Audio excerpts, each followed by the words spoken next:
The broadcast is now starting. All attendees are in listen-only mode. Welcome to today's Platinum webinar with your special guest host, Warren Flax. Thanks, Andrea. Hello, Platinum members. This is Warren Flax in sunny Yardley, Pennsylvania. Happy to be with you here today on a Tuesday Platinum call. We're going to be interviewing some very special guests here in a minute.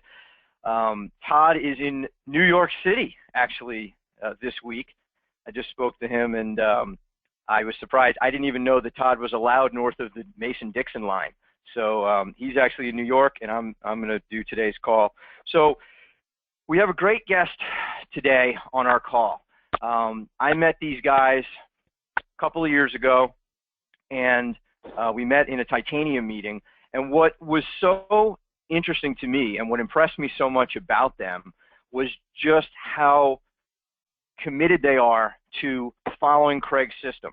When we talk about the super successful members in our program, a lot of times you'll hear stories about things that they're doing, you know, within Craig's program, and you'll hear stories about, oh, and then I also do this and I also do that. But anytime, you know, I talk to these guys, it's always, I copy, I follow the system, I copy, I copy. And so, you know, I think that there's a lot to be learned from these guys, and I'm excited to be talking to them over the next hour or so. So right now you're just looking at my screen. A couple things on here actually that I wanted to share with you. The first one was, let me put this here in the middle of the screen if you can see it. So before we get to our guests, Dominic and Jody, I wanted to show you something. This picture, you know, everybody has a headshot, and we all put our headshots on lots of things, our business cards, our online or social media profiles, Zillow, Trulia, Realtor.com profiles. Something I picked up from Jim Botrell a couple months ago was if you get your USP right on your headshot, then it's going to be there everywhere that you show up online. So it's pretty easy to get a graphics person to do this, and I just thought I would share this idea with everybody. Take advantage of this and get your USP literally everywhere that you show up. The other thing I wanted to do is I wanted to share a family picture, which happens to be the home screen on my computer, and when I saw it, it reminded me, I was in Niagara Falls a couple of weeks ago, and if anybody goes to Niagara Falls, you should know that the helicopter ride is the coolest part. So it's a lot of money. I think it's like $100 per person for a 10-minute ride, but you should definitely do it. This was the best thing that we did. So there's that. All right, so let's bring on Dominic and Jody Manchisi. So Dominic and Jody, you guys are outside of Toronto. You're in the western suburbs, Milton, you said, Oakville, a couple of others. Are you guys here? Can you hear me? Yes. Okay. As a matter of Great. fact, we're 45 minutes from Niagara. You could have came for a visit. You know what? It was a last-minute trip, guys. I do know a few Canadians. Trust me, I know. I wish I had talked to you before I went because I learned a lot there. When you go, you definitely want to stay on the Canadian side. It's a lot nicer than the U.S. side. So yeah, I should have reached out to you guys to get some tips before we went over there. But it was a last-minute, spur-of-the-moment thing. My wife always complained that she'd never been to Niagara Falls because I never travel anywhere.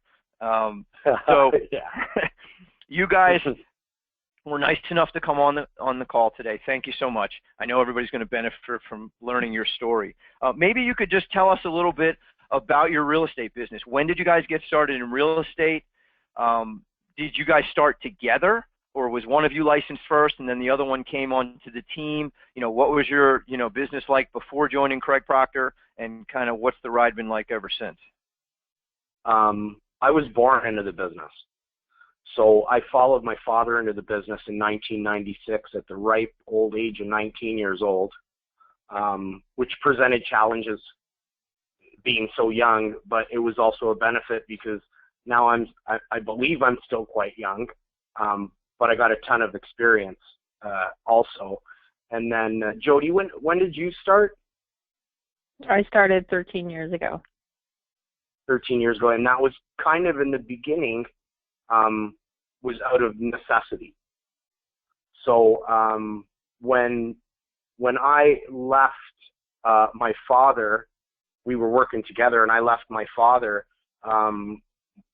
we were kind of strange because we had already built somewhat of a team, and it was before I even met Craig, so I always had that team thing in my mind to have, you know, an administrative assistant and an agent to help us show homes and things like that. But then me and my dad parted ways, and Jody started helping me administration-wise while she was still working her full-time job. So that's kind of how Jody got into the business. And then up until a couple years ago in the province of Ontario, it was almost impossible for an individual agent to incorporate. So I was actually the first agent in Ontario to incorporate. And the biggest reason Jody ever got her license in the beginning was to commission split. But then she got her license and we ended up selling more homes. So that's kind of where we started. For my first few years, I mean, my third year in the business, I sold about 28, 30 homes. And then I started chasing expired listings pretty aggressively. So Jody's main job in the beginning was administration, and she still heads off all our implementation, so I'm quite lucky that way. By the time the end of my fourth year, I had sold 40 homes, and 3 years after that, I was averaging about, I don't know, 60, 70 homes a year, but I was starting to burn out. And then in Canada, they implemented what was called the Canadian Privacy Act, and that's when I realized that my business was standing on one leg, because I woke up in the morning and I was being told that it was illegal to do what was making me successful, and that was calling expired listings. So I was kind of terrified because it was like my business was shut down. So Jody and I decided to order a Quantum Leap in a box. So I guess that kind of ages us. So what year was that, Dom? What year was that? Yeah, what was that, Jody? 2004? That would have been 06. 06. Yeah. 2006. Well, 2005 we would have ordered Quantum Leap in a box. All right, so about 10 years ago. Okay. Yeah, and Jody and I broke it down, and we had it all over our living room floor. And before that, I don't know if Craig even remembers, I phoned him at home, and he answered my call. Because Craig's marketplace is about 45 minutes away from me. And I remember talking to him and telling him, you know, what I was going through with this Privacy Act and stuff. And he said, Dominic, just open the box. Just go upstairs and open the box. So that's what I did. I went upstairs and I opened the box.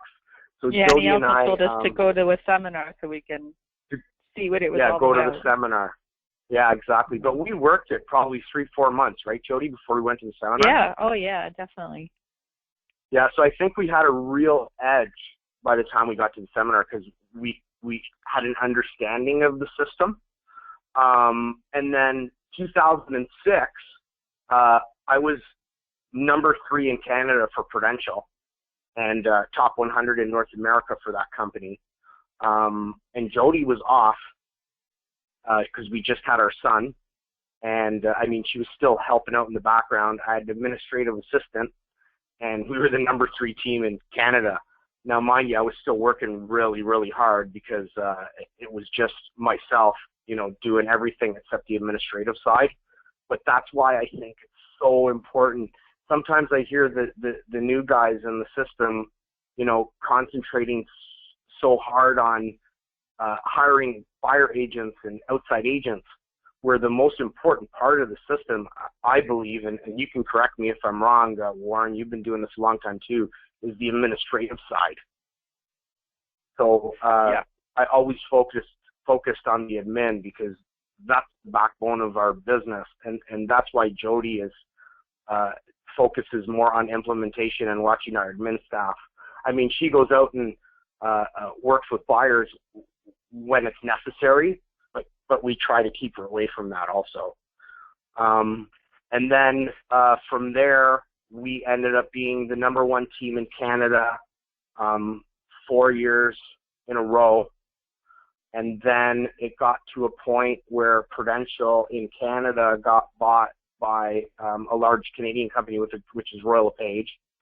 And that's when Jody and I were recruited to RE/MAX. So it's quite funny because at the end of our prudential stance, we were ready to retire, weren't we, Jody? Yep, absolutely. So this is actually our third team. I ended up joining Remax, and they made such a big deal when they got us that I looked at Jody and I said, wow, now we got to put up some numbers. And of course, Craig has helped us because he's always cutting edge and he's always ahead of the field with, especially with the computer stuff and lead generation and things like that. So we've averaged about 110 home sales a year. Last year we did 160 units. I don't know, what was our income, Jody? For when? Last year, do you remember? Last year. 1.4. We did 1.4. We're also mortgage brokers. So you want to talk about a quantum leap. We're in the we just finished the 6th month of the year. We're already at 109 deals closed and pending for 1.2 million in commission, and we're 25 mortgage ends closed and pending for another 60 grand. So we've already pretty much done what we did last year. Awesome. Well, first of all, congratulations on all your success. You guys have worked, everybody who hears this story can tell you guys have earned it. So there's a lot of notes I've taken just in you telling that story. So let me kind of go back a little bit. So your only pillar in your business was expired listings, and then suddenly the law changes, and poof, you have no business, right? Mm-hmm. Right. So I think there's a lesson. Dan Kennedy always says 1 is the loneliest number in business. We know Dan Kennedy is Craig Proctor's coach. By the way, if you're just joining us, we're speaking with Dominic and Jody Manchisi. They're top, agents, elite agents, really, in the western suburbs of Toronto. Okay, so you had a business that was built just on expired listings. Canada passes the Privacy Act, or at least your province does, and suddenly you don't have that pillar anymore. So what do you have in place now that allows you to prevent that situation where you if something gets taken away from you now, you would still have a fully functioning business? Well, now we have many pillars, right, Jody? Okay. So that's right. Do you want to name a few, Jode? Do you want to name a few? Well, You're probably better at that.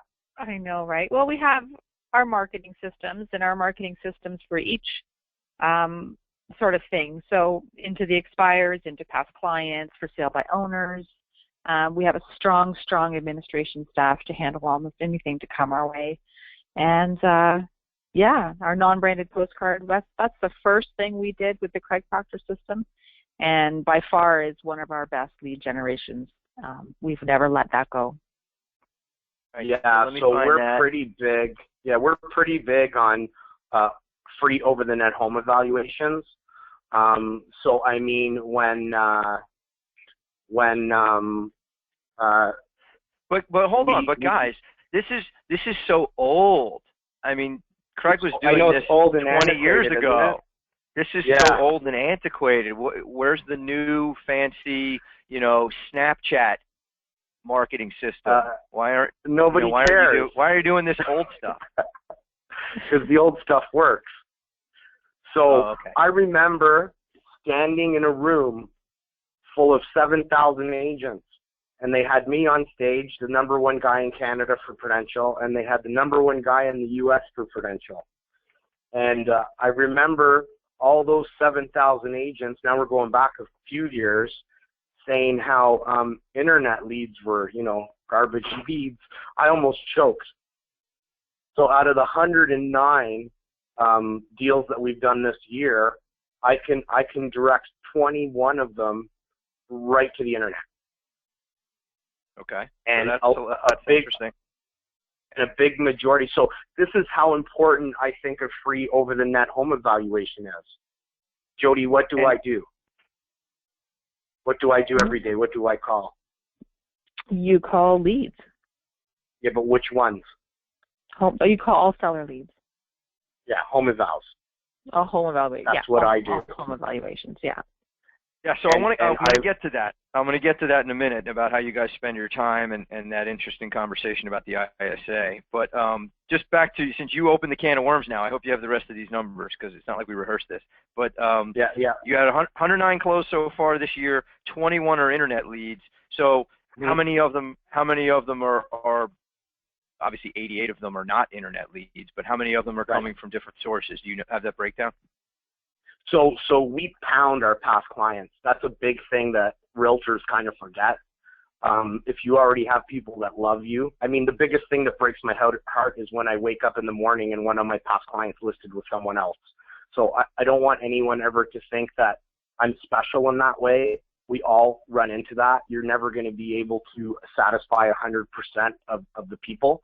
But 26 of them were past clients.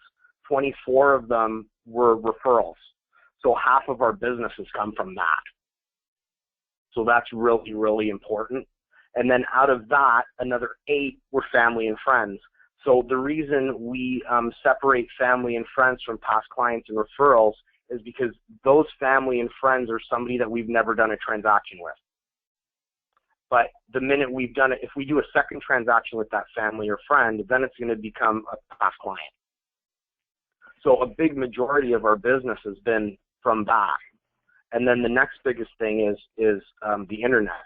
But you got to know how to cultivate those leads, and you got to know how to follow up with them.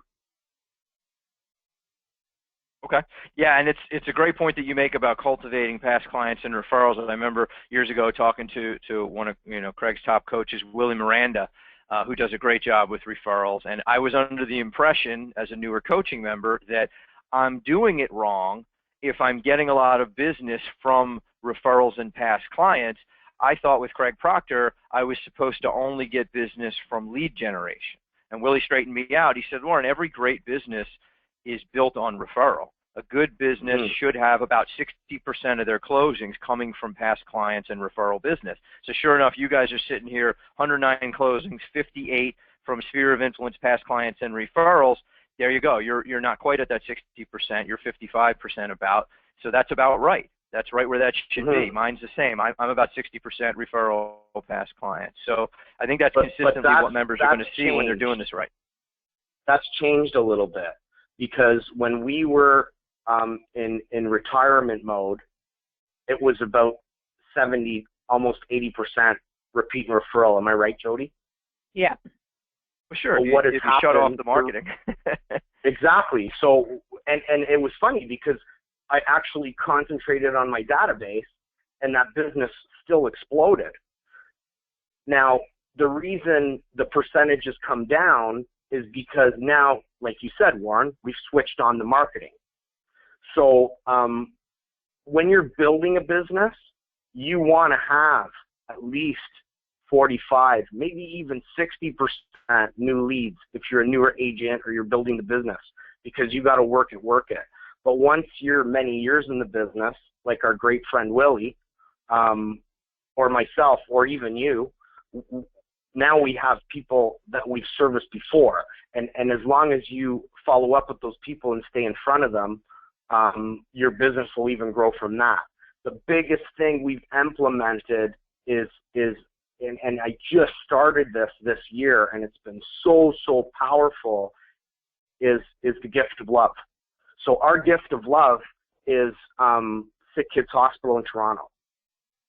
So for every referral that we receive, we are going to give back by, at the end of the year, our goal is to give Sick Kids Hospital a donation of $25,000. So whenever I ever spoke to a past client, or I was even following up with somebody I never did business with, I've gotten referrals from people I've never done business with. I would always ask for a referral. But now when I ask for a referral, I also tell them our goal with Sick Kids Hospital, and I find that people are just like, oh, wow, you guys are so wonderful. And it actually keeps you more top of mind, I think.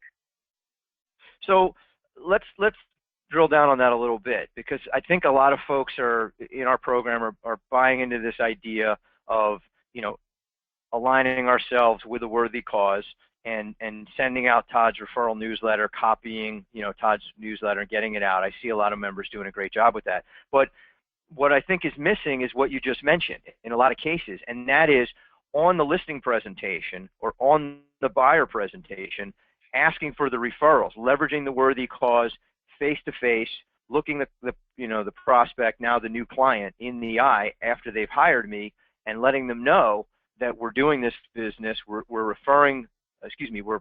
donating a portion of our proceeds to a worthy cause.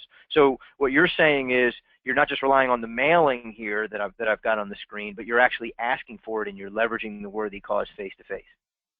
Yeah, I'll even ask for it on a follow-up call. So on the initial call, you're sticking to the script. On the follow-up call, you're sticking to the script. But if you're following up on that call and that person is still a year out, I will ask them for a referral, and I will let them know that we are donating a portion of our commission to Sick Kids Hospital. And that's what I meant by I've been referred clients from people that never did business with me or they've never even shook my hand. And it's because I'm always asking. I love it. I love it. That's great. I just wrote that down. We're gonna implement that in our system tomorrow. That's awesome. What's the biggest mistake you guys think you've ever made in your real estate business? Oh, I'm not going to say which company it is, but it was a marketing company. You know what I'm talking about, right, Jody? Yep. And it was more like branded stuff, and it was awful. And how much did we spend, Jody, on that? 50. 50 grand, right? Yeah. And that's where, so we all try different things, but for some reason, I've never stopped Craig's stuff because I think Craig's stuff is the best. Because you got to understand, marketing, the purpose of marketing is to generate a lead. Not every lead you get is going to be a perfect lead. But as long as you follow up with enough of them, you're going to find some great business, like we all do. Well, a lot of us get distracted by new shiny objects, and that's where we have to stay focused. Yeah. Yeah, Jody, talk about that some more. I think that's a critical point. Well, a lot of us as realtors, we're all seeking, the advice of experts and going to different speakers and trying to find our niche here in our businesses and what we need to do.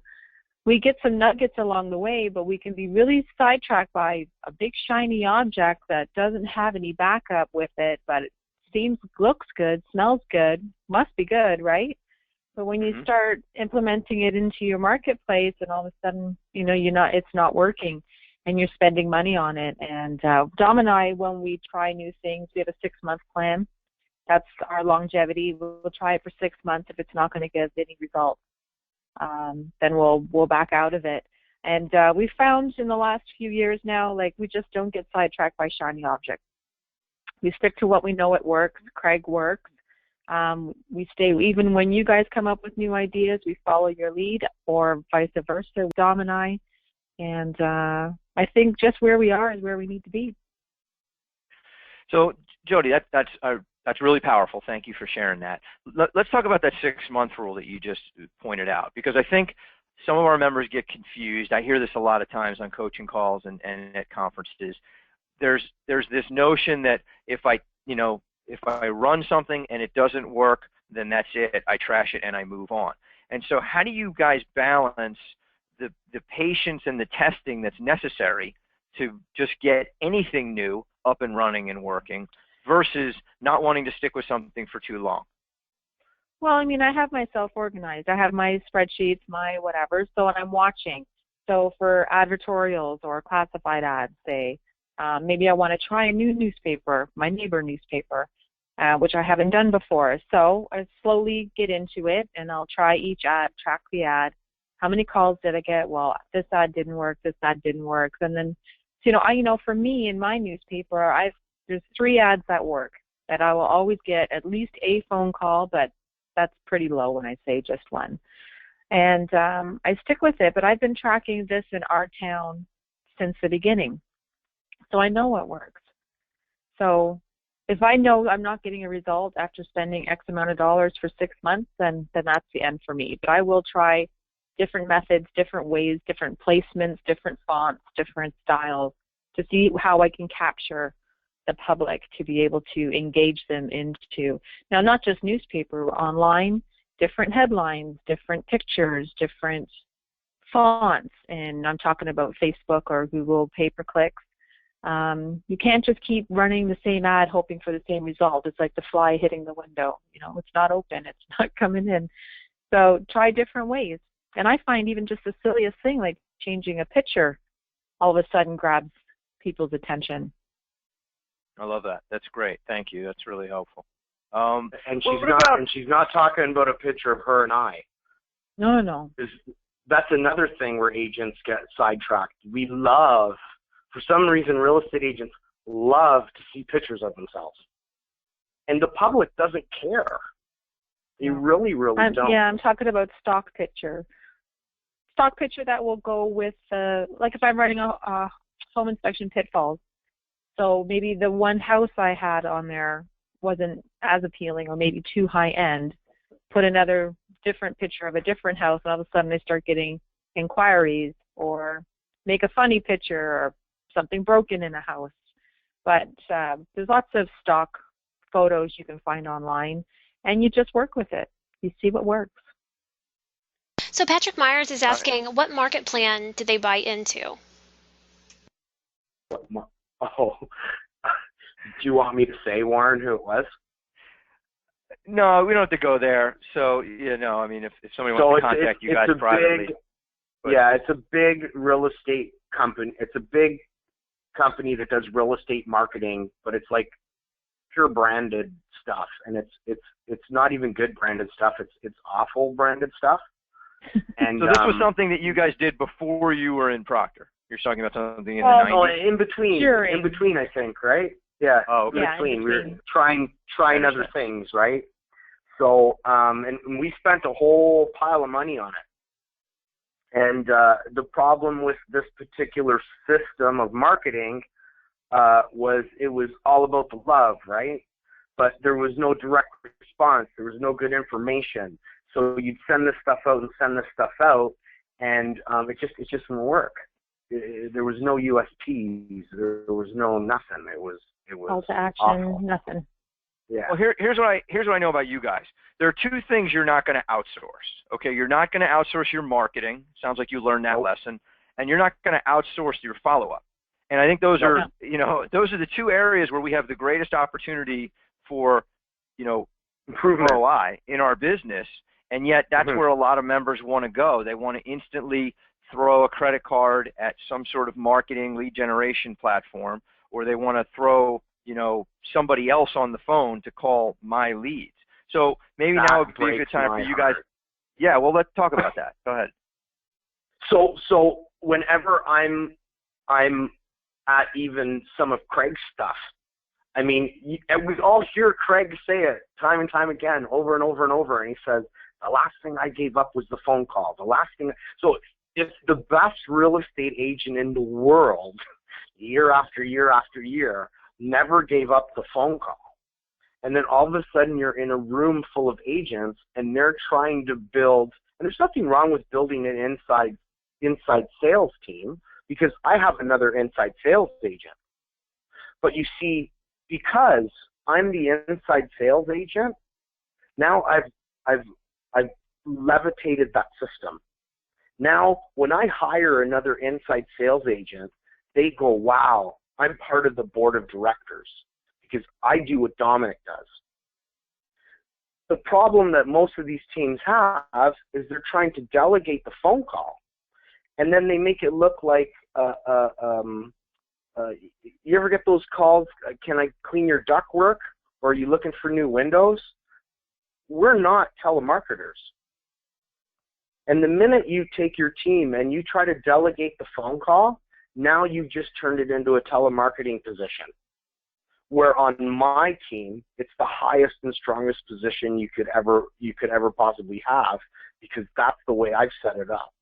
So even my outside agents will jump on the phone whenever we're behind, and they'll follow up with, you know, their open house people or whatever the case may be, but they understand how important that position is because I do it. So the next time anyone thinks about delegating that position, they have to add to it, not delegate it. I think they need to control the inside sales, because as long as you control inside sales, you control the appointment and you control your time. Because I prove to everybody, I'm part of the Cross-Canadian Referral Network for RE/MAX in Canada. And every year we go away to some sunny, beautiful place and we have a brainstorming event. And we were in Mexico for a week last year, and I booked 6 appointments. And every time I came down to the pool and told them, oh, I booked another appointment, I booked 2 more appointments, I booked 3 more appointments, everybody, they didn't even hear me. But what did it take? Jody, what would I do? I'd go to the our It'd be nothing. You go to the morning. room and you make calls for an hour and For an hour. Yeah. In Mexico. And I booked 6 appointments. Yeah, and so thank you. That's a great, you know, explanation of how you guys operate and why that's so important to your business. And I think, you know, my story is kind of similar. But what's interesting is that you're cherry picking. And that's where I think our members sometimes lose understanding of it. They say, I don't want to be calling all of these leads. You know, I don't want to be calling IDX leads, you know, hundreds of internet leads. No one's saying to do that. I mean, what we're saying is, yes, delegate that. I assume that's what you guys delegate, right? I mean, you want to delegate those kind of leads, but you want to cherry pick the very best ones that, in your case, the seller leads, the online home evaluation leads, just like Craig did. And that's just what I did. I would delegate off all of the buyer leads, but I would call the very best seller leads to make sure that we had a number of listing appointments every week, every month. That's right. Yeah, so the reason I call the seller leads is because sellers are our leverage, right? With a seller, you can put up a sign, you can run another internet ad, and you're going to generate more calls from it. You can do an open house. You can meet a whole bunch of other buyers that could be sellers. So another thing I always train my team on is to be listing aware, because someone calling on a particular house or walking into an open house may not be a buy first client and may not be a buyer at all. They could be a straight seller. So you need to stick to that script and figure out how to sell them. I love it. What about plateaus? Have you guys ever seen your business plateau? I was plateaued at 100 units for so long. It was so hard to break 100 units. So how now it's like, now I can just break 100 units. Now it's like, oh, if I want to this year, I know exactly what I need to do that. I wasn't, what do you think it was, Jody? Do you think I wasn't, we weren't leveraging, like, I know I'm a hard head, right? So it could be we weren't leveraging ourselves with people correctly. So I always believed that I could do it all on my own. So I think that was the hardest part of it. And then when I met Craig and he taught me about leverage, we got a heavy breather on the phone, it sounds like. Yeah. I don't know what that is. Is that Andrew? Is that something we can... It's definitely not me. I'm not sure who it might be, since we have several phone callers in. Okay. So I'll just hold my breath. I learned how to leverage. We learned how to leverage the marketing to bring in the leads. So I wasn't always pounding the phones with expireds. And then Craig taught me how to build a real team. So I started, the next piece of leverage was our administrative assistant. So now I wasn't doing all the administrative things. The hardest thing, so the scariest thing I ever did was hire an administrative assistant, because now you're taking on somebody and you have to pay them a salary and you're responsible for that person feeding their family. So for me, that was scary. And then the next hardest thing for me to give up was the buyer. That was so hard because, no one can close a buyer like me. But once I started to do that, then the business started to explode. So I think Craig taught me how to make other people do different parts of the business so that I could do what I'm really, really good at. And that's how we can turn it up and turn it down.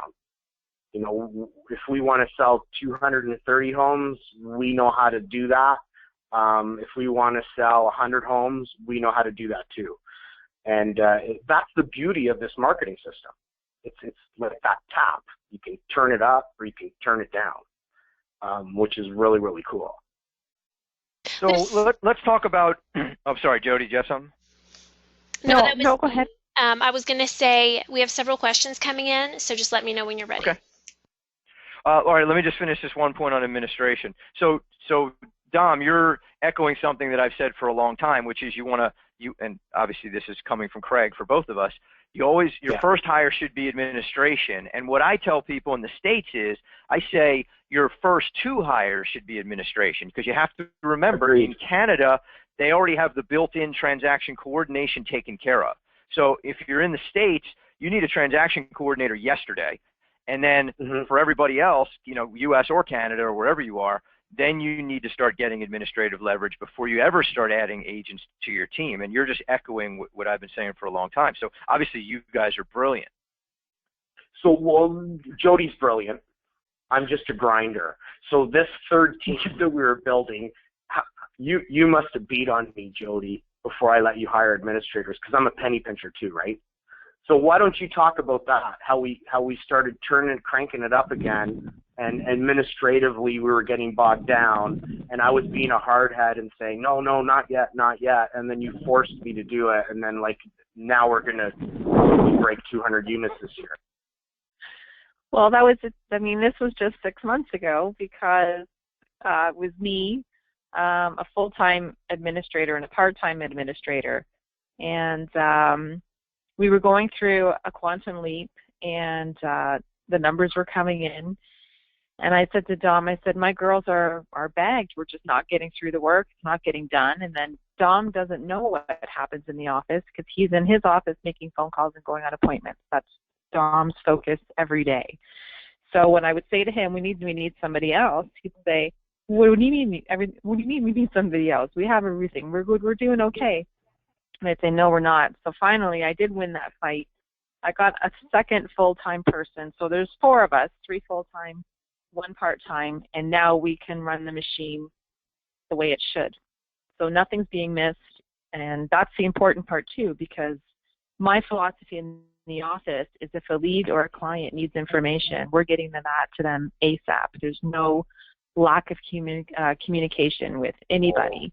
And all of our clients or testimonials will say, like, they were easy to get a hold of, called us immediately back right away.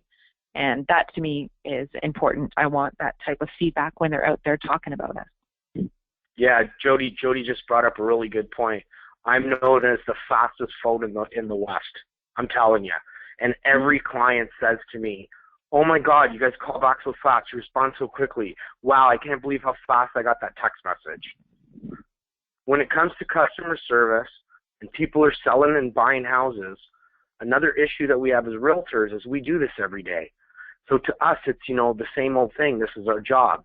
And sometimes we forget how stressful it truly is. So I've always tried to get back to not only a brand new lead, but our current clients and past clients as fast to now as possible. And I think that's always given me the edge. Nice. Great stuff, guys. Andrea, you want to go to some questions? Yes, let's go to Alex's question first. What percentage of branded versus less branded do you do, and what sort of branded do you do? What sort of branded do we do, Jody? Not very much. Everybody thinks it's all about the branded. I know, right? We do a branded newsletter. We do the Homeward Bound. And okay, look at the screen. I've got this one right now. All right, so you said Homeward Bound, so that's this guy. Yeah. Okay, now who's the audience for this? The audience for this one on the screen is the public. We do unaddressed ad mail to 25,000 homes. And this is a 10 by 17 folded. Okay. All right. So this is a so is this a lead generator? There's Yeah. direct response Really. component here. No, I disagree. It's not a lead generator, it's a lead converter. Okay, so I've been doing this for like over a decade. And don't get me wrong, the branded stuff does generate leads. But I find the non-branded generates the leads, and the branded helps you convert it. So in the beginning, for many, many, many, many years, I was a secret agent, because all we would do is the non-branded. And again, that's thanks to Craig, because Craig would say to me, he'd say, Don, the non-branded, that's what generates the leads then. And then when we got to a point where we were making more money and we started doing the branded stuff, then I started to realize that when I was following up on the non-branded lead, and I was saying, hi, it's Dominic Manchese, just following up in regards to the information requested, and we pop that in the mail to you. Is that okay? Then I would get things like, oh, yeah, we see you all over. Well, they don't really see us all over. They see us once in a while in our branded newsletter, and they see our for sale signs is what they see. So branded is more of lead conversion, and non-branded is lead generation, if that makes sense. Yeah, absolutely does. It's what Craig taught us all at their very first conference. We just all choose to ignore it. Yeah, exactly. So I didn't ignore it. All right, Andrea, what else you got? Okay, Russell's asking, where are you running the free over-the-net home eval ads? What is your follow-up method for these leads? Where are we running the ads? So go ahead, Jody. Well, the postcard goes on addressed ad mail to 25,000 homes, and then we are Google and Facebook pay-per-click. Pay-per-click. So for those in the U.S., what Jody is describing as unaddressed, I forget the term you used, but basically in the U.S. that would be the EDDM postcard. So it doesn't say Warren Flax 661 Fox Hollow Drive. It just says, post zip code 19067, and it goes to a specific carrier route. So you do the same thing. So we hand it in with we call it a postal code, which is the zip code. We drop it off at the mail, and then they send it out to that area. Mm-hmm. We tell them to. Yeah. Okay. And then online, and then all the URLs and the phone numbers go to the hotlines, and they'll go to the page that belongs to whatever I'm advertising at that time. So do you get requests for the home seller kit? Do you guys get requests for the home seller kit, or do you primarily get leads on this just from the online home evaluation? We'll get both. No, online, both, and home inspection pitfalls. Yep. And then we have reports here that we'll send out in the mail. Yeah, and how many URLs, how many non-branded URLs do we have? Well, I don't know the difference between non-branded and branded. We own about 132 URLs right now. So, for example, like 27 valuable tips, I could have .com, .ca, .net, .org. And I do that because I want to be able to track the marketing pieces. So I know what URL is on what piece, and then I can track that. You can set all that up through GoDaddy, and that's where all my URLs are. So some are stagnant until I want them again, Yeah, we'll have Milton 27 tips, which is our primary town, and then we'll have, Halton 27 tips, which is our region. So just depending on what we want to attack. So if I want to wake up in the morning and I want to generate a whole bunch of leads in Mississauga, or I want to generate a whole bunch of leads in Oakville or Burlington, I can send out the Halton, which is the region, which works just as good. Mm-hmm. And then we can actually see how many leads we generated from that.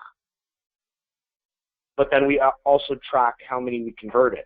So I think the biggest thing that members make a mistake with is they'll follow up with an over-the-net home evaluation, and they'll give up after 3 months.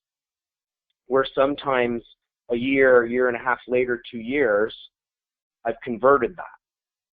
So how do I sell 10 homes a month? Well, 2 or 3 or 4 might be past clients. One or two might be, you know, a sign call. And then another 3 or 4 of them might be some leads that I've been following up with for, you know, a year and a half, 2 years. Some even longer. I mean, we've closed some people that we've been talking to for 7, 8 years. So I think people just give up too quickly. What's the total amount of time? I like what Jody said. There's people you've followed up with for 7 or 8 years that you eventually close, but how many hours are actually invested in that prospect, right? I might touch that prospect either by phone once a year or maybe every 6 months. Just a quick, hey, how's it going? You know anybody thinking of buying or selling? Are you thinking about making a move in the next 3 to 6 months? And that person will always be in our e-newsletter list too. So they'll be touched by us once a month through email. I think members sometimes confuse when to launch follow-up systems. What I mean by that is, I did that. Right? So you know exactly what I'm talking about, right? That's one of my pitfalls. Yeah, you just remind me of one of my pitfalls. Yeah, because what members will do is they'll say, all right, I'm going to mail all the leads I generated that I couldn't speak with. It's as if the member's hoping that we're almost hoping that the prospect will pick up the phone and call us, right? But really, the system that Craig teaches us is you call them, and then when you speak with them, using the script, we determine the timing and motivation. The most motivated ones, just because they're future, right? Just because the prospect says, oh, no, I was just curious, that doesn't mean they're not moving. It means they're not moving today. If they're not attached to an agent, now they start to get mail and email and newsletters and all of these things because they're worthy of spending some money on. But spending money on leads that never talk to us, that's just a bad use of money, and it dilutes our marketing dollars. It dilutes our follow-up dollars. I did a similar thing, not as bad. Like I never sent it to a lead that I didn't talk to, but I was doing something just as bad. I was sending it to every single lead I spoke to. And I mean, by the end of the year, I think I had so many people on a monthly newsletter that weren't worthy of a monthly newsletter that our expenses blew through the roof. Yeah. So now they got to say certain things in order for me to put them on a follow-up mailer. Otherwise, I'll just phone them until they say those things. That's great. That's great. Again, we want to spend a lot of money on the best prospects, and we don't want to waste money on the others. Like you said, maybe it's worth a phone call every 6 months to touch base with somebody who's wishy-washy, but as soon as they indicate to you that they're getting serious, boom, now they get on the mailing list. It's a small mailing list, so I can afford to send really good stuff frequently to the folks on this list, right? As opposed to what most of us do, which is we have this huge database of God knows what. I wouldn't even call them leads, but just people, and we don't have the money to send them anything just about, so we want to electronically send them things, and that's not effective typically. All right, Andrea, what's next? We have a lot of questions coming in the chat. Let me go to the next one from Lisa. It says, do you guys manage your own online ads for Facebook and Google, or do you have Sync handle it? If it is Sync, what is your ad spend for each Google and Facebook? What's Sync? Okay, quick one. We let Sync handle it, and I'm $1,000 for Google and $1,000 for Facebook. Okay, next. Okay, hold on one second. Sandy, does that newsletter go out to a geographic farm? Yes. Yes. What we did with that is we used Realty Stats, and we broke down the highest turnover streets and then chose, I mean, for us in Canada, then we chose the postal route, logged that number, and then we're sending it to them, and it works out to be about 25,000. So this is what I've got on the screen now is the USP farming newsletter. Is this one what you're describing, Jody? Yes, this is what I'm describing. Okay, perfect. All right. The next question is from Mario, and he's raised his hand, so I'm going to go and open his line. Mario? Mario Daniel Sconza, please go ahead. Good afternoon, and congratulations on your tremendous success and consistency. Question is, do you communicate the referral appreciation program when asking for referrals, leveraging anything other than the newsletter, specifically the phone? And if so, can you quickly role play that conversation? Okay, Mario. Ring, ring, ring. Hello? Hi, is this Mario? Yes. Hi, Mario. It's Dominic Manchese with Remax. I'm just following up with you as a courtesy. You requested our free over-the-net home evaluation, and I just wanted to let you know we're going to email that back to you if it's okay. Indeed, yes it is. Were you thinking about making a move in the next 3 to 6 months? Yes, in fact we were. Okay, and if you were to move, do you think you were going to be staying in the area or moving out of the area? We're staying local. Okay. When do you think the move would be? I am hoping that it'll happen by September. By September. Okay, excellent.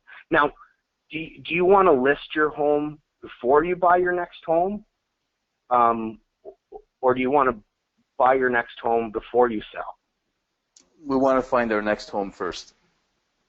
Well, we can email you daily updates of homes that match your specific criteria from all the real estate companies.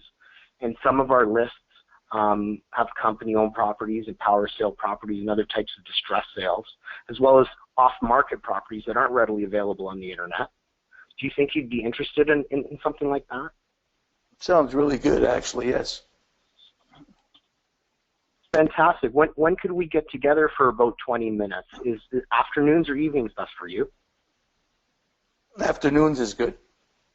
So would Tuesday or Wednesday, say around 2 o'clock, work? Tuesday's good.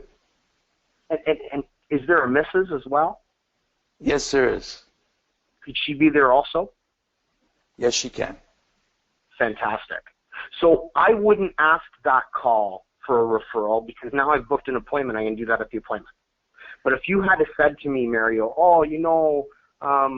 we'll probably move in 2 or 3 years because the kids are still in school, and when they go to university, we won't need this big home.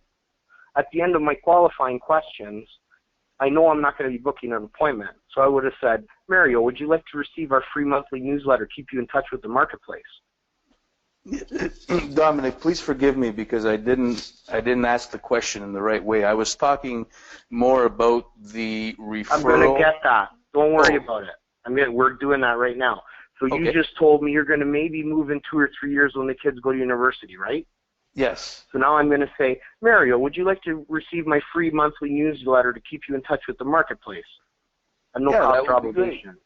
Yeah, that would be fantastic. And when would be a good time to follow up with you in the future and see if you do have any questions or need any help? You know what? Give me a call in about 6 months. Check in. Okay, Mario. If you know anyone thinking of buying or selling a property, can you please keep this in mind? We would appreciate your referrals. Absolutely. And Mario, for every referral that gets sent to Jody and I, we actually donate a portion of our commission to Sick Kids Hospital. So that's also going to help the kids too. Thank you so much for your time. I look forward to speaking with you in the future.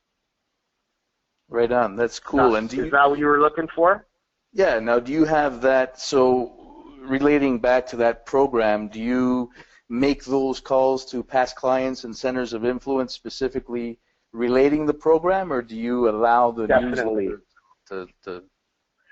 Yeah, so if I'm following up with a past client, I'm going to ask them the same thing. Hey, are you guys thinking about making a move in the next 3 to 6 months? And they say, oh, no, Dom, not right now. Then I would because it's a past client, I already have a relationship with them. We already love each other. Then from that question, I would go on to, would you happen to know anybody thinking of buying or selling some property? And then whether it's yes or no, then I let them know, as Jody and I donate a portion of our commission to Sick Kids Hospital, so it also goes to help the kids. The people that get, Jody, is that newsletter monthly or quarterly? Monthly. Homeward. The one for the past clients is monthly, right? Yeah. But she's chosen specific clients that have already referred us. That's who gets that newsletter. The only way you're going to get that newsletter is someone's going to send us a referral, and then they'll get put on that newsletter. Understood. So how many of those do you send a month, Jody? 142, and that's what we There you call go. our A clients. And how many people do we have in our database? I'm just giving you guys an idea of the small percentage that gets that. How many people we have in our database? Past clients or the whole thing? The whole thing? The whole thing, we have 5,800. Past clients? Past clients, we have 960. So there you go. So it's a very small percentage. So if you have any questions about numbers, ask them to Jody. That's right. Yes. That's why I said, Warren, we need to have her on the call, man. I told you that. Yeah, Andrea, what do you got? Okay, our next question, Richard says, what is your marketing budget and what steps did you take to get there? He adds in, how many homes did you start with? Was he talking about how many homes? Well,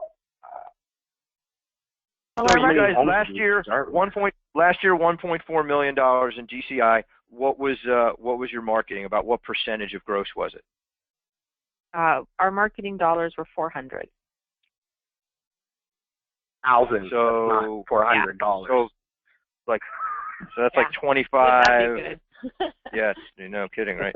25, maybe 30% then. Yeah. That sounds about right. Even more. Yeah, we run pretty lean. We run pretty lean, but we watch our numbers. Like Jody watches our numbers like a hawk. Well, last year was a little bit of a big year for us. We had some big ticket items like our book that we wrote, so that took a big chunk of marketing dollars. Now it's just replacements of the books if we choose to. So we did some new marketing. So my marketing girl cost a little extra last year. So now that will all level out this year. I expect to be in and around the same this year. We're on track to do that, but I'm also on track to make $2 million this year. So yeah, and that's an important point. When you consciously decide that you want your business to grow, you're going to have to invest in it, and that means the ratio. Yeah, the ratio. So 28%. I just ran the number. That's a little high, right? 28%. Yeah. You kind of look at that and say, that's kind of high. But as you said, Jody, you guys are keeping it at 4. Your gross is going to be 2, so suddenly now it's going to be 20% of gross this year as opposed to. And that's a good way to put it, Warren. Is that we did a bit of an investment last year, and we do that every once in a while. So, like the year before that, our marketing dollars were in and around 280. So that goes to show that we made another $100,000 investment last year to do some new marketing and work with our marketing directors to get everything across the board how we wanted it, and now we're exactly where we want to be, and now it's just a matter of printing what we need and not designing anymore. How much do you guys get in contribution from your partners? Mortgage? Well, you are a mortgage company, so right. I don't have mortgage partners anymore. Yeah, I cut them out. I'm a little greedy. Okay, well, that's what entrepreneurship's all about. Andrea? Next question from James. For those prospects who do not answer the phone, what kind of voicemail are you leaving? After voicemail, what kind of email do you send to try to make the contact? We don't. Thank you. Call the next one. Call the next one. The time that you would spend constructing an email or leaving a voicemail, look, I've run the numbers on this, okay? To leave a voicemail, a live voicemail, is about a 45-second process. By the time you've listened to their whole message and then left your message, that's 45 seconds, okay? So if you leave 80 voicemails, that's an hour of time spent leaving voicemails. So we just determined that an hour is better spent if I hang up the phone and just call the next lead rather than leaving 80 voicemails. If I could get more people calling me back off of the voicemail than I can speak to by live dialing, then I would leave voicemails. But I think everyone would agree, leaving 80 voicemails, you might be lucky if you get 1 or 2 to call you back. Mm-hmm. So I'm with you guys on this one. Hang up the phone and call the next lead. Mm-hmm. Next. Ernest types in, what are you sending the over-the-net home evaluation prospects that you have not spoken to? Nothing. Well, no, if they make the home over-the-net evaluation, yeah, we send them the report. That's it. Am I right, Jody? Yeah, so we'll email them comparable homes, and then we send them a little package with the printout of that, and a copy of our newspaper. And, in the mail? Our book. You're mailing this report to them, Jody? Yeah. We'll mail it, yeah. Yeah. Couldn't you So just Craig email did, it to so them? that's what we do. Yeah, but Yeah, I but want the problem them to is- have. I Go want ahead. them to have. I want them to have physical stuff of ours to have. Jody, that costs money. Mm-hmm. Business costs money. But listen, you guys. This is what I mean when I introduced you to start the call. You guys are following Craig's system. You're not just kind of That's what near Craig Craig's system, inventing your own stuff. You're following what Craig teaches us, and that's why you're having this kind of success. That's why you're going from 1.4 million to 2+. Script is popped it in the mail. So 3 years ago when we were retiring, we did 800,000. 3 years ago. And now we're on track to do 2 million. I love it. Andrea? Okay, Mike types in, why so many domains? Are they actually using them all, or do they buy backup in case someone types in the wrong domain? Go ahead, Jody. I do have some domains like that I perceive them possibly misspelling it, but with and I'll just use the 27 tips again. I'll do halton27tips.net, .com, .ca, and why I do that is because on my postcard I'll have .ca, on my newspaper I'll have .net, on my Google click I'll have .info, and this way I know when the lead's coming in, because they're going to the same page. I don't have 4 different pages for these marketings, right? So when it comes in, I can track the URL to what page it went to really see what's working and what's not working. That's so Does that smart. make Who sense? taught you that, Jody? Who Huh? taught you that? Who I taught taught you me that? that. I taught me Oh, that. Craig. Hey, before we get to the next direct question, I response. wanted to actually one thing I wanted to ask you guys about while you're busy fighting is I think this is the appropriate time is the husband and wife thing. We have a lot of members that are husband and wife teams. Some are former husband and wife teams, like myself. Some are current husband and wife teams. So I'm still happily married, I hope. But my wife quit the company in 2008 Oh, for the don't tell betterment of the Jody marriage. that. Well, that's what I'm asking you guys. So what is it about this that's unique, and how do you make it work? How do you define your roles, and how do you guys, enjoy your lives and also have a growing business? Well, I've had a couple mentors in my business, right? Because sometimes you have a mentor like Craig where it's all about the real estate, and then sometimes you have like life coaches, right? So we date each other, We'll take a weekend off. We'll when we're working, we're working. Like if we're working and Jody hangs up the phone on me, I don't get all upset at her and call her back and say, "But honey, you didn't say you loved me." Do you do that, Jody?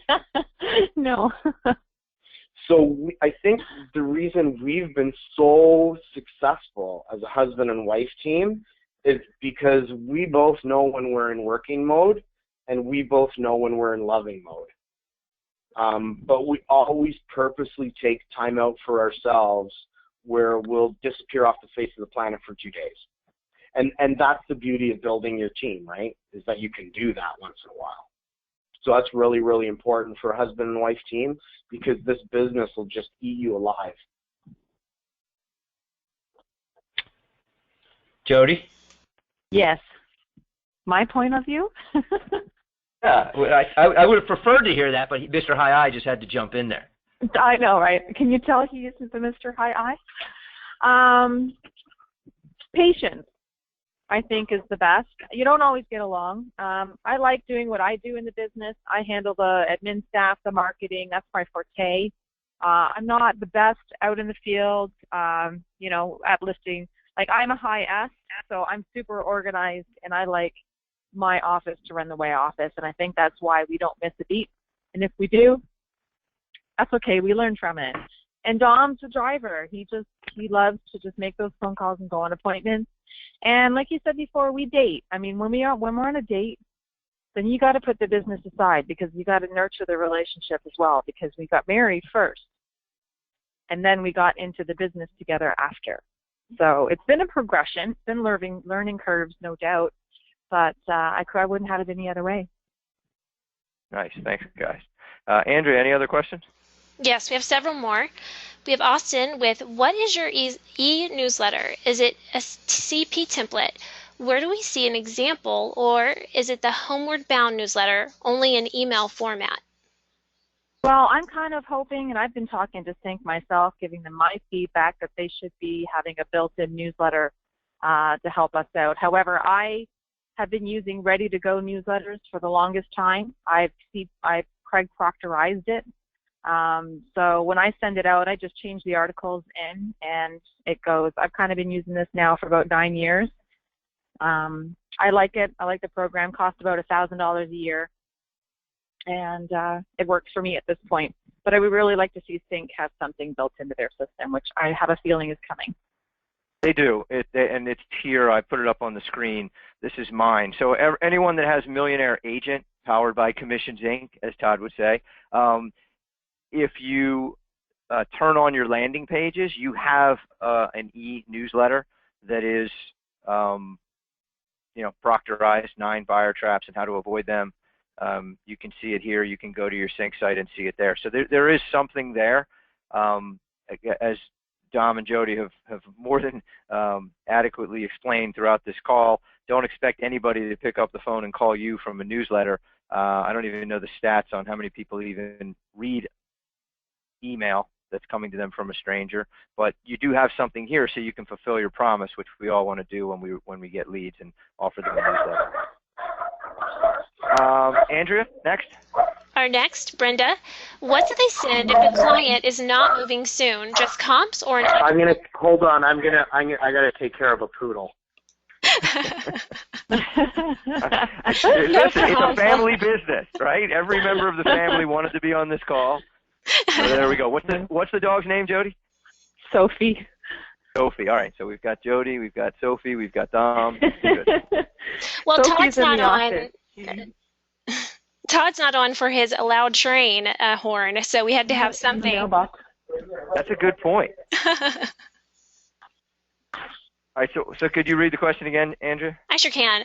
Brenda typed in, what do they send if the client is not moving soon? Just comps or an actual value of property? To an online home evaluation? Yes. We would send comparables from their neighborhood. Okay. Yeah, here's where the confusion is. I'm hearing this in a couple of the questions. I hear this a lot with members. What you have to understand is, especially if you're a newer member, you have to separate the report fulfillment activity from the inside sales activity.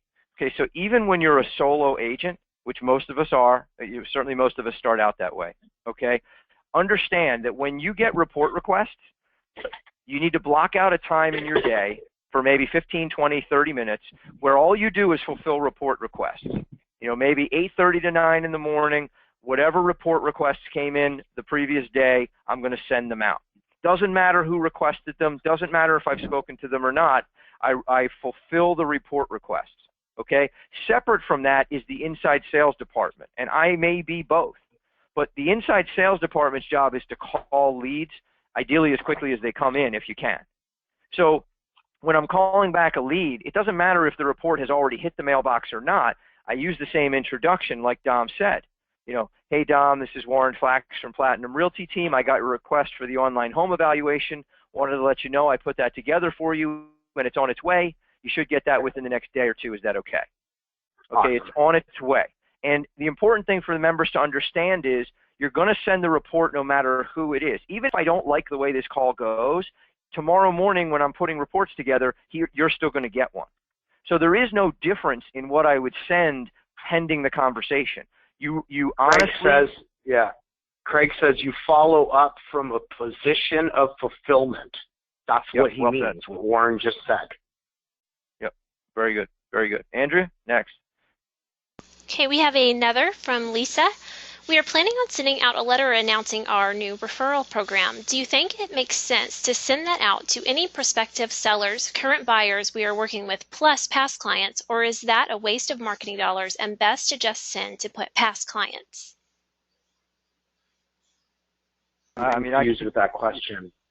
Well, I can read I it mean, I don't again if you need. understand what she's sending.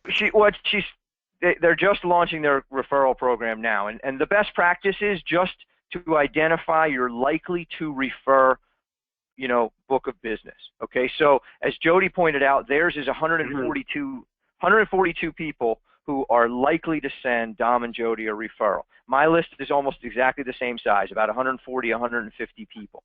Okay, we have a different list. It almost sounds like she's going to make the same mistake that you and I made in the past and send it out to everybody, right? Yeah. So let's avoid that. Save the money. Just send it to people that already know you and love you. Everybody else needs to get marketing.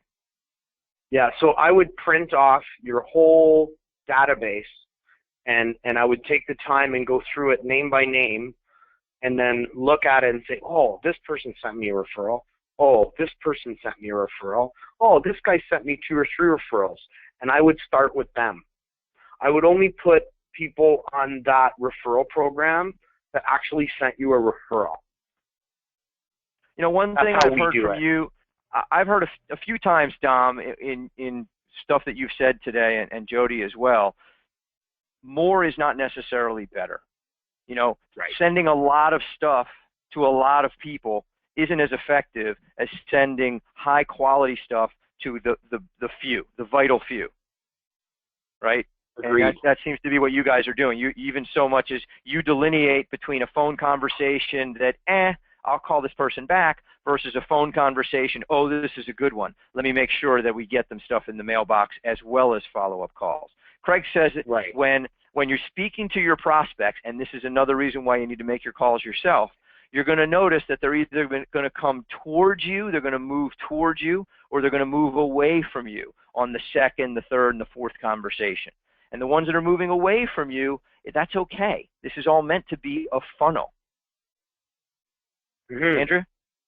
Okay, Dave typed in, do you guys also do the just sold branded postcard into your farming area or just the branded newsletter? No, we just do the newsletter. It costs a little more, but that's where we are in our business. So when I first started the Craig Proctor system, the first system I implemented was just non-branded postcards, and I kind of grew it from there. So you want to start with the cheaper, more lead generation stuff, and just build your business. You really gotta watch your numbers. Don't get creamed. Nice. Jennifer types in, how long have you been using the Craig Proctor system to be at the quantum leap level you're at now? Well, I mean, 2005 I started. 2006 I was the number 3 team in Canada by myself in an administrative assistant. And I'm telling you, I was up against teams of 6, 7, 8 people. So you can take a quantum leap, but you got to follow up. A lot of people think the phone's going to ring, and on the other end they're going to say, "Come list me," or "I'm going to buy from you." You still have to prove yourself. So you can't list or get a buyer contract signed over the phone. So don't even get into it. Just book the appointment, then go on the appointment. Once you're close enough to somebody that you can pass them a pen, then you better get a contract signed. So one thing I can tell everybody on the phone, which may help you, is when you go on an appointment and you're trying to get a contract signed, if you leave that appointment without that contract signed, me or Warren might be the next agent in. And guess what? You're going to lose. So make sure when you get that appointment, you get out there and you get a contract signed. You do your presentation to the best of your ability and ask for the order. Don't forget to ask for the order, right? That's what they say in the DISC training for high eyes when you're talking to other high eyes. Andrew, any more? We have one more from Alex. What times do you usually do your calls? Good question. I'm in the morning. I start at 8. I'm off at 10, and then I jump back on at noon, I go till 1. 1 o'clock I have lunch. And then 3 days a week, I go from 5:30 to about 7. And then I do Saturday from 10:30 till 12 o'clock, 1 o'clock. That's what I do. I'm 4 or 5 hours a day on the phone. Okay. 1.4 million last year, 2 million this year. Any more, Andrea? Nope, that was it. I was going to say our queue is clear. Okay. Nice. Okay. Well, listen, guys, I really want to thank you once again, Dominic and Jody Manchisi in the western suburbs of Toronto, Milton, Oakville, that area. Guys, really, thanks a lot for spending the time with us, sharing everything that you guys have done, all your success, and I'm excited to see you next week at the Titanium meeting. Yeah, I'll see you next week. Jody ran out. Okay. Have a good day. Tell Jody and Sophie we said goodbye. Okay, man. All right. Bye-bye. Thanks, guys. Bye.